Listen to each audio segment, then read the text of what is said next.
सवाल है, क्या बीमारियां पाप के कारण आती हैं,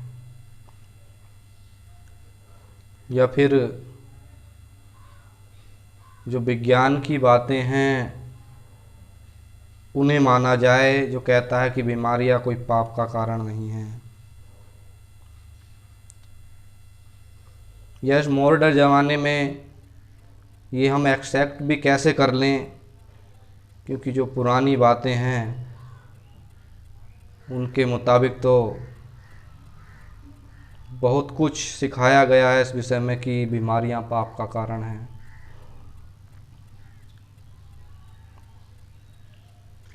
मेरी बात सुनो।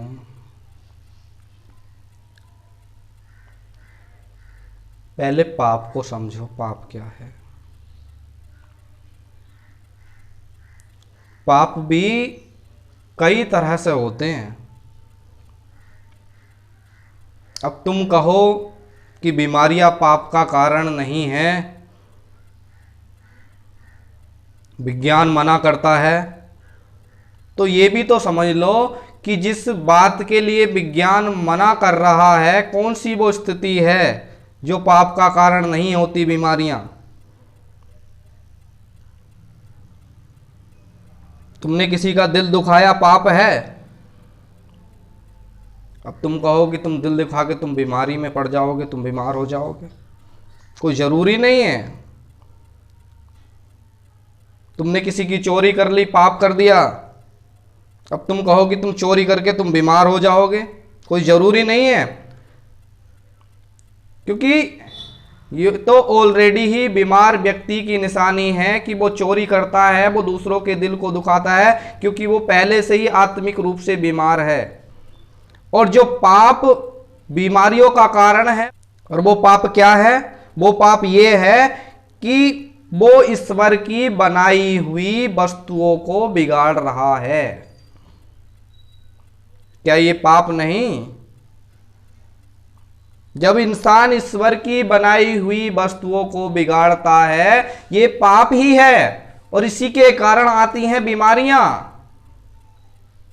और जिस पाप का अंदाजा तुम लगा रहे हो ना,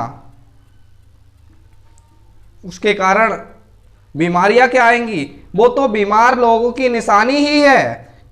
वो व्यक्ति तो पहले से ही बीमार हो चुका है, अब उसे शारीरिक बीमारी की जरूरत ही कहां, उसे तो असाध्य रोग लग गया, उसका पीछा छुटाना तो बहुत मुश्किल है उससे।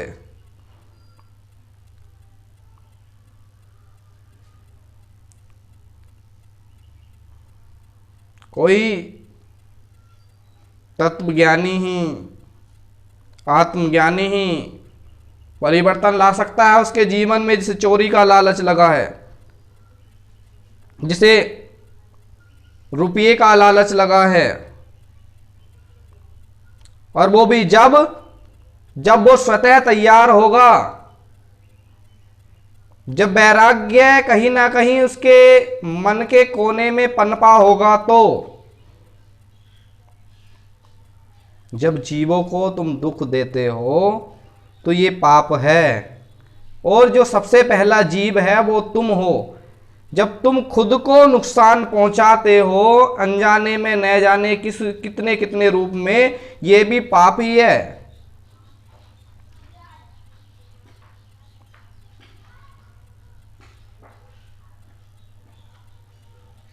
दूसरे की गर्दन काट दो, पाप है। तो पाप ये भी है ना, तुम खुद की गर्दन काट लो।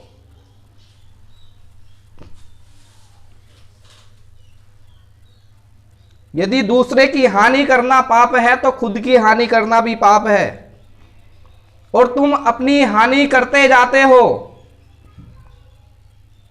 अपने खान पान को तुम सुधारते नहीं, तुम उन चीजों का सेवन करते हो जिनके ऊपर ऑलरेडी ये लिखा हुआ आता है कि ये बीमारियों का कारण है। तो ये सब भी पाप के ही अंदर आते हैं, और इन्हीं सब का कारण है जिन बीमारियों की तुम चर्चा कर रहे हो। वो सब बीमारियां जो शारीरिक हैं, इन्हीं पापों के कारण आती हैं।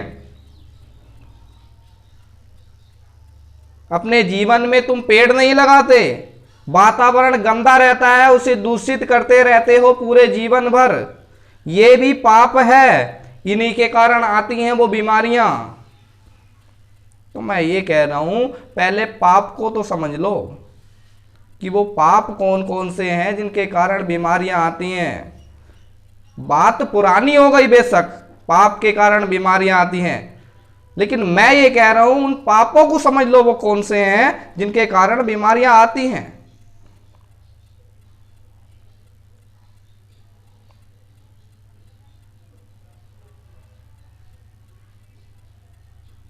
बात पुरानी हो गई है, लेकिन उसका जो प्रभाव है वो कम नहीं हुआ है। वो जो शिक्षा दे रही है उसमें कमी नहीं आई है। अब तुम समझो कि ये बात किसी दूसरे रूप में मैं ले लूं तो वो कमी तुम्हारी है। विज्ञान गलत नहीं कहता है, विज्ञान जो कह रहा है वो सही है। तुम सोचते हो कि तुम एक दिन मंदिर ना गए, तुमने पाप कर दिया, तुमने इस बार भगवान के चरणों में जाना था, पैदल चल के तुम नहीं गए, तुमने पाप कर दिया। उन पापों के विषय में विज्ञान कहता है जिन्हें तुम पाप गिनते हो, जो तुम्हारे मन में बसे हुए हैं, और जिन्हें तुम पाप गिनते ही नहीं, ये बात उनके विषय में है।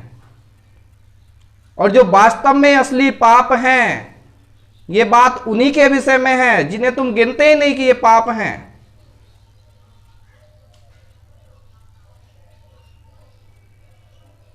एक बार को मंदिर ना जाओ, मस्जिद मत जाओ, चर्च मत जाओ,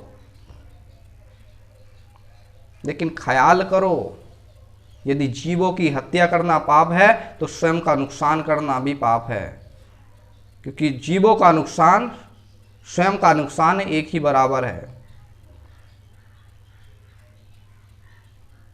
बेशक तुम मंदिर ना जाओ, लेकिन पेड़ों पर ध्यान दो, उनकी कम होती संख्याओं पर ध्यान दो, उन्हें कम होने से रोको।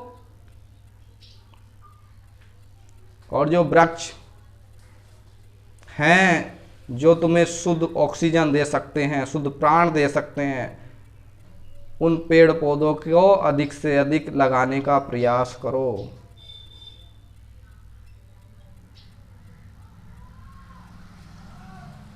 ऐसा जब तुम नहीं करते तो ये पाप ही तो है। अब बीमारियां आती हैं, तुम कहोगे ये पाप का कारण नहीं है। हाँ, उन पापों का कारण नहीं हो सकता जिन्हें तुम पाप गिनते हो, लेकिन जिनके संबंध में ये बात है